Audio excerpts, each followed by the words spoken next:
Welcome to Garden Delights. I'm Susan Howington, Family Consumer Science Agent with the Henry County Cooperative Extension, partnership with the University of Georgia Cooperative Extension. Today we're going to be talking about broccoli. We're also going to hear from Frank Hancock, our Agriculture and Natural Resource Agent, and he's going to talk a little bit more about those tomatoes. So we'll see you back in just a little bit on Garden Delights.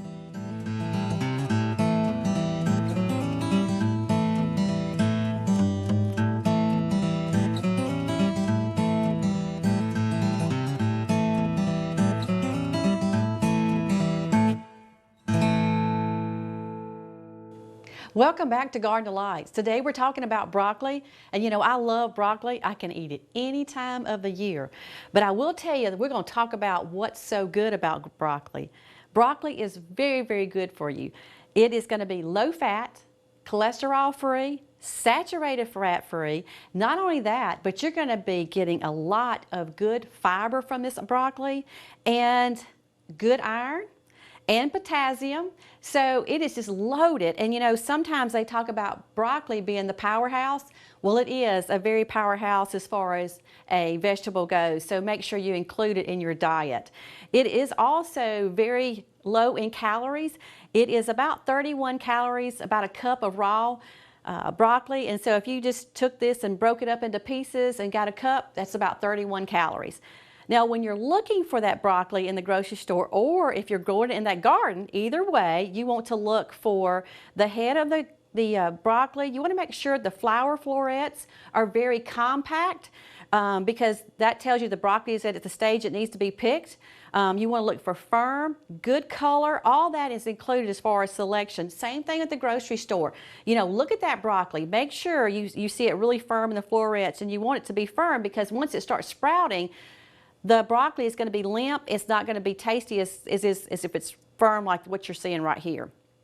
Now, as far as storage goes, broccoli will store in your refrigerator for about 3 to 5 days. But hopefully in that time, you know exactly what you're going to do with that broccoli. And I do say that when you're putting it in your refrigerator, you might want to put it in an airtight container or a Ziploc bag to keep the moisture into it, to keep it fresh for those 3 to 5 days also. And I will tell you this, broccoli does freeze very well. So if you're looking a way to prolong it, it is a great thing as far as freezing goes also. So keep broccoli in your diet. I will say at least once a week. One good thing about broccoli, you can eat it raw, steamed, or cooked. So it's just a great vegetable to eat on. So when we come back, we're going to check out Frank and see what he's doing out in the garden. So we'll see you back in just a little bit on Garden Delights.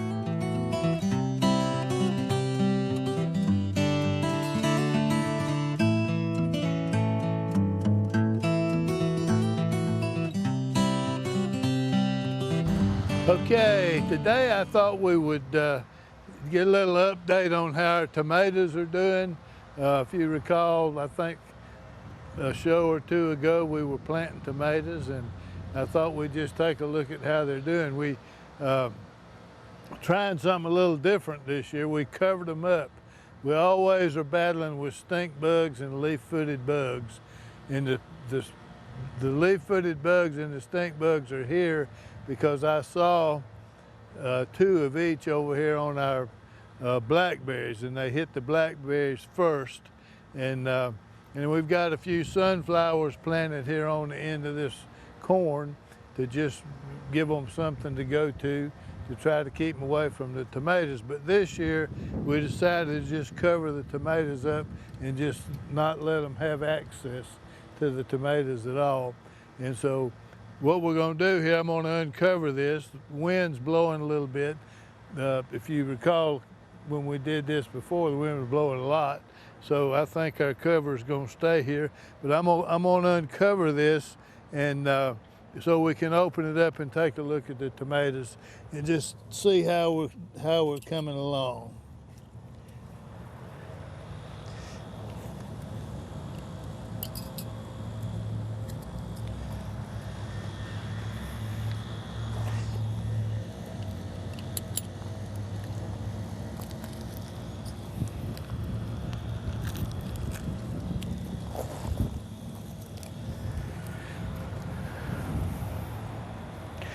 So if we open them up, you can see Our plants are looking good. There's plenty of tomatoes in here on each one of these plants. So if we have a little good fortune here, we're going to have a few tomatoes.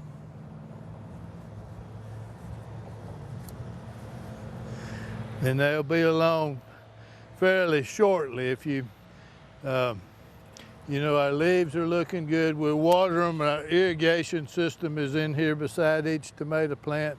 We looked at that earlier. So a couple of times a week we turn the water on so that they're not starving for any water. And you can see all of these tomatoes down in here that are on these plants that and they're all still blooming. So we got tomatoes that are ripening, we got tomatoes that are coming along, and we got blooms. And if you listen to Walter Reeves, Walter will tell you that you should thump your tomato plants every now and then so that the pollen gets distributed evenly. But I think under this cover, they've done really well. And the cover's held up well. It's kind of delicate, and we got a place or two where we've rubbed a hole in it. We put this hose over our tomato cages so that we don't rub on it too much. But anywhere it rubs, gets a hole, we put a little piece of tape over it, everything's fine. So it hadn't gone anywhere. We added a little bit of gypsum to our tomatoes. Gypsum is a readily available form of calcium, and it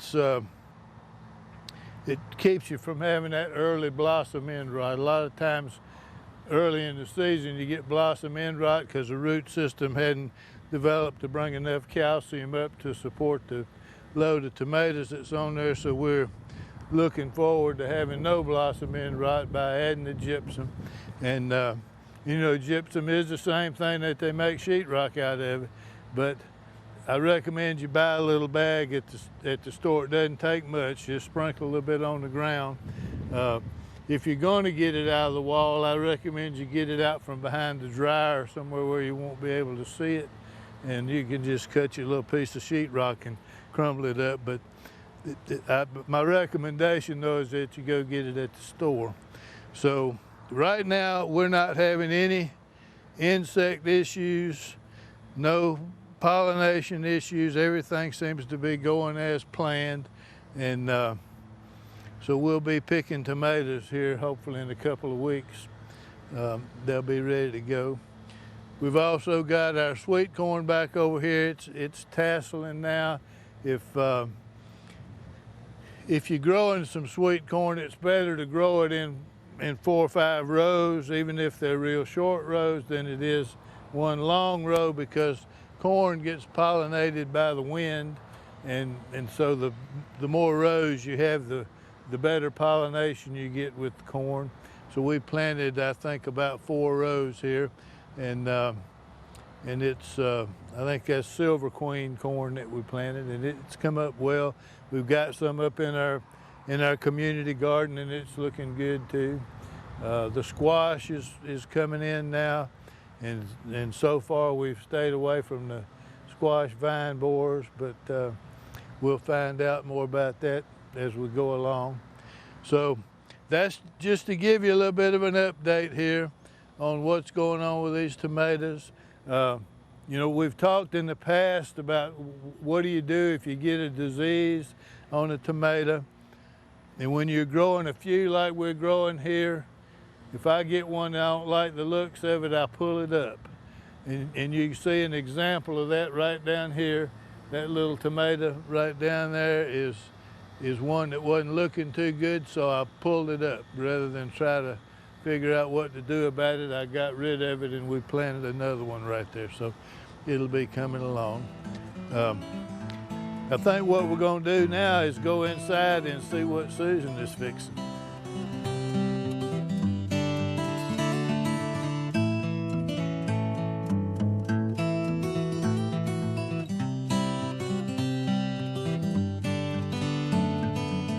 Welcome back to Garden Delights. Today we're talking about broccoli, but we're going to make a chicken and broccoli casserole.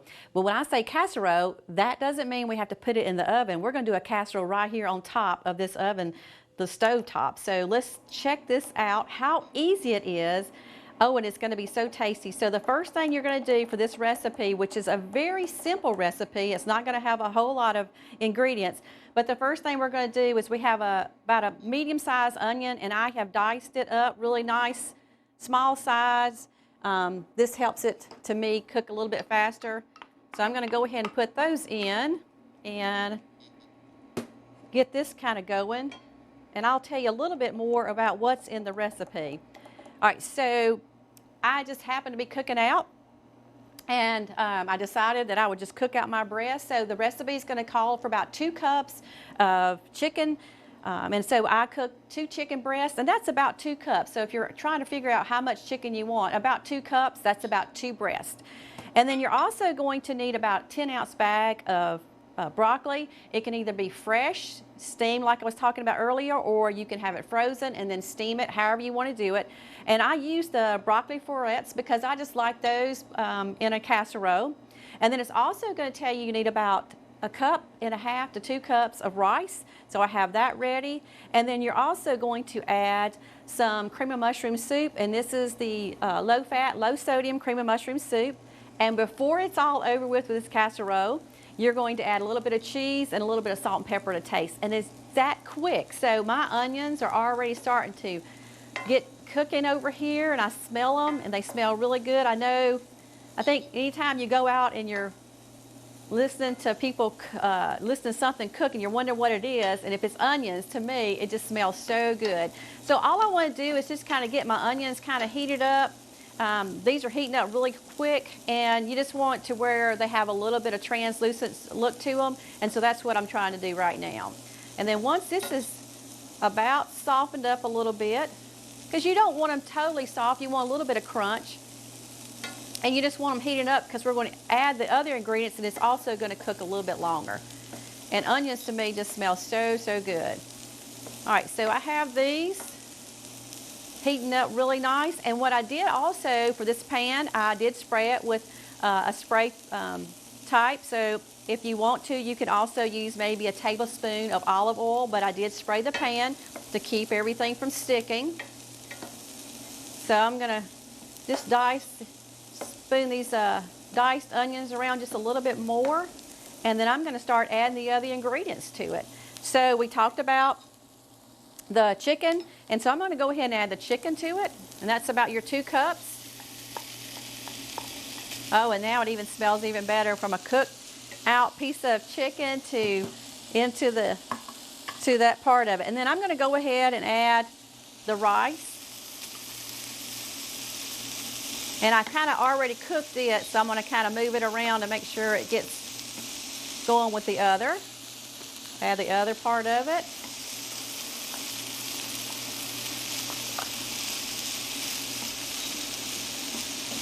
All right, and now I'm going to go ahead and add the broccoli. And the broccoli is about 10 ounces of broccoli. I'm going to stack a little bit here.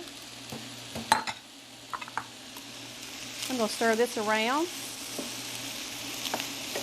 And it's already smelling good.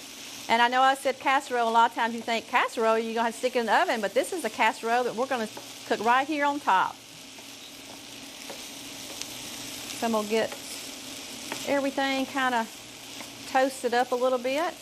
And now I'm going to add the cream of mushroom soup. And then we want to mix that cream of mushroom soup really, really well with the other ingredients. So I'm going to add that.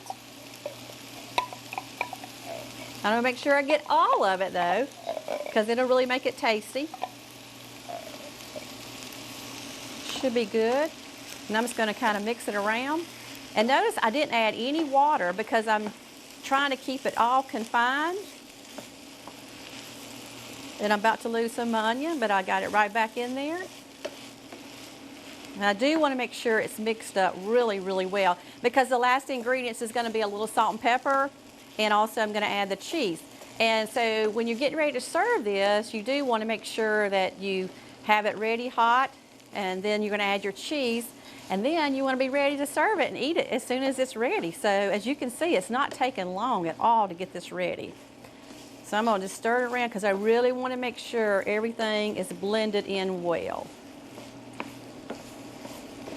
And we're almost there. So you're getting a lot of good broccoli in your diet by eating this.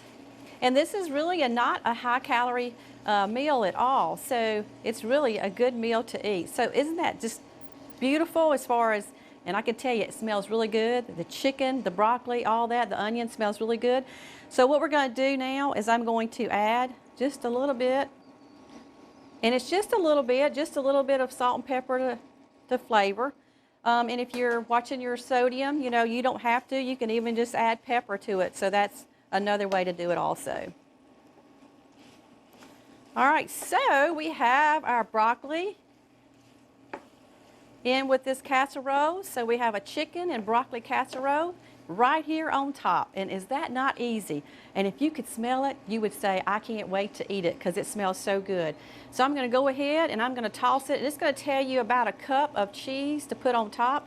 And this is really fine cheese because, you know, when you shred cheese, you don't get as much, feel like you're eating as much, but yet it gives it that taste. So it's about, you know, depending on your eye, about how much you want to put on it. And it's going to melt really fast. So this is about a cup of fine shredded cheese, and this is a low-fat cheese.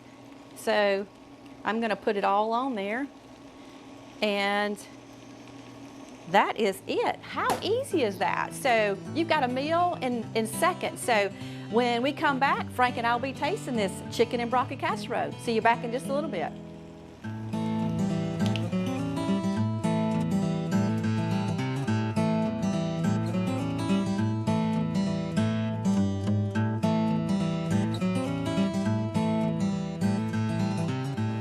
Welcome back to Garden Delights, Frank. We have chicken and broccoli casserole. It looks wonderful. It's going to be so good. I can't wait to taste it. Like it has a little cheese in it. It's got a little cheese. A little rice. A little rice. You're getting good. Chicken. Is that good? Start off? It looks good. Just don't burn your mouth because I don't know how hot it is. It feels like It's pretty warm. It feels pretty hot. It does to me too. So don't burn your mouth. I want to make sure I get some broccoli.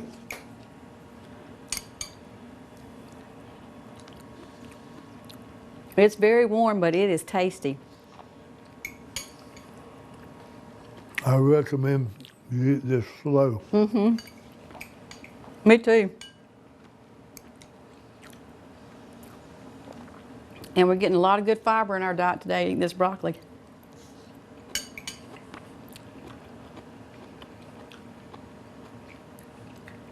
That is really good. We have some pretty good broccoli in our garden. Last fall, it's all gone now. You have to check out the recipe on the website. You're going to love it. It's really, really good. And it's hot. That it is.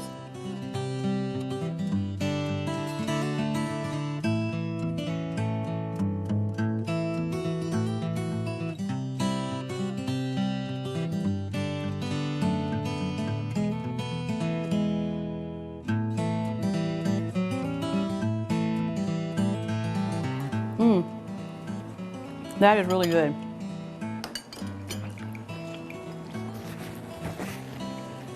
And we just got a little bowl.